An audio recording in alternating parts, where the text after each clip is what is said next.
Hello everyone and welcome to another Dandy Reviews. Today we're going to be talking about Afro Samurai 2 Revenge of Kuma.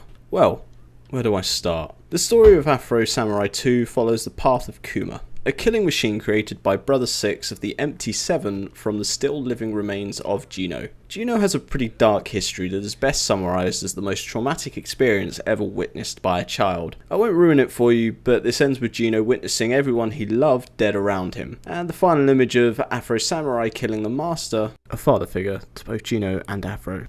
After witnessing this tragedy, Gino becomes Kuma through means of cybernetic enhancement and wears a trademarked teddy bear hat, because nothing's scarier than a big-eyed teddy bear rampaging and killing everything that appears threatening. I don't want to reveal too much from the original series, as it is an incredible watch and has a lot of depth that I would probably shit all over with my incoherent rambles. I would, however, say watch it if you ever get the opportunity. Anyway, bring on Series 2. Game 2?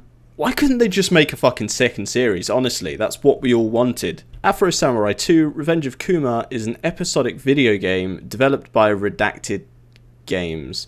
You know what, developers? Please stop using the word game in your name. It's very frustrating to put this into a sentence with the phrase video game. Anyway, it picks up where the original series left off. Forget the movie didn't happen according to this, with our hero, Kuma, severely wounded and starting his revenge-driven quest to defeat Afro Samurai. Revenge of Kuma is a hack and slash style game that is way too heavily focused on the concept of narrative. We start with our, again, hero, relearning his fighting styles after being demolished in a fight against Afro Samurai. Kuma does this by picking up chips and inserting them somewhere. In total, there are 3 fighting styles that you pick up throughout the game. These styles are Kuma, Master, and Afro, named after the 3 characters in the series.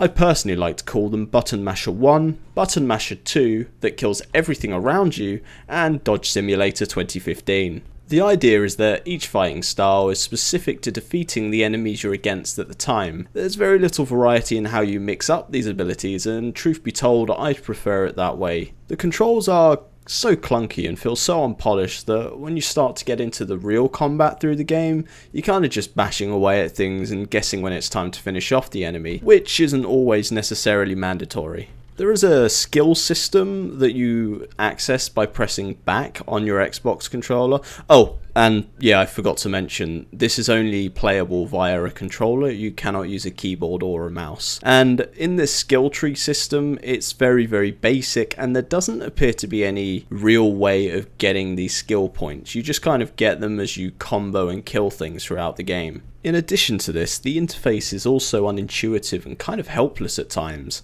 There's an inconsistent layout that appears to work occasionally, but not work in other parts of the game. If they had a similar system to, say, Dynasty Warriors, then we'd probably have ourselves a bit more of a great time. However, nope, it doesn't have this, and once again, leaves me very unfulfilled and a little bit disappointed. There is a platforming element in the game, but the less we talk about that, the better. Seriously, this is like playing one of the original 3D Zelda games without being able to turn the camera. It's like the cameraman got lost in the wilderness of this samurai world and is more interested in what the trees have to say or do than the character itself. This is definitely where the game has its biggest downfall. You don't have any control of the camera. Unfortunately, what this does mean is that when you regain control of your character, you occasionally didn't realise or have literally no idea where he is. Now, I guess because this is technically based off of an anime with a great story, you'd expect a heavy focus on development of said story, right? Well, this one's a doozy. When purchasing this game, I immediately thought to myself, wow, I can't wait to play this like Dynasty Warriors and just burst my way, satisfyingly, through enemies whilst having a Morgan Freeman style narrative behind me. Well, player, have I got some news for you. The audio in this game is so fucking choppy you'd be lucky to hear the voices at times over the heavy background music happening during the cutscenes. This game is so story driven, but feels like an absolute mess. There are occasions where there's a genuinely important part of the story happening, but all you can hear is the fucking music. The music is great, but good luck actually understanding anything happening within the story. By the end of this game, which by the way took me about an hour and a bit, I was extremely confused, and honestly, I only knew what was going on because I knew everything from the original series.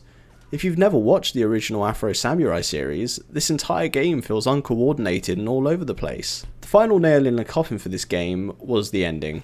You're barraging relentlessly through a shrine, heading toward the end, and finally you are faced by what you imagine is the final boss. Now, my expectation would be that this is the final boss who you defeat and are then left with the cliffhanger for the second volume. But no, instead this boss, quotation fingers, makes an unexpected move and leaves the game in an extremely unsatisfying limbo. Overall, I would definitely make a pass at this game if you were originally planning to play it. This really does no justice to the original series, game, or movie, and ultimately feels rushed, unpolished, and as a fan, unfulfilling. I really hope they just make a second series that tries to avoid tying itself in with this game, as that would honestly be a lot more satisfying than this. I expect I won't be purchasing the second volume. If you are curious about the gameplay or story, I did do a live stream recording quite recently that can be seen in the description below. Thanks for watching guys, I'm Dandy, and if you enjoyed this video, please subscribe and like. If you want your friends to know about this game, then please do share this with them. I'm going to be looking at Frictional Games' new game? Soma. Soma is a sci-fi horror game developed by Frictional Games, the guys behind Amnesia: The Dark Descent,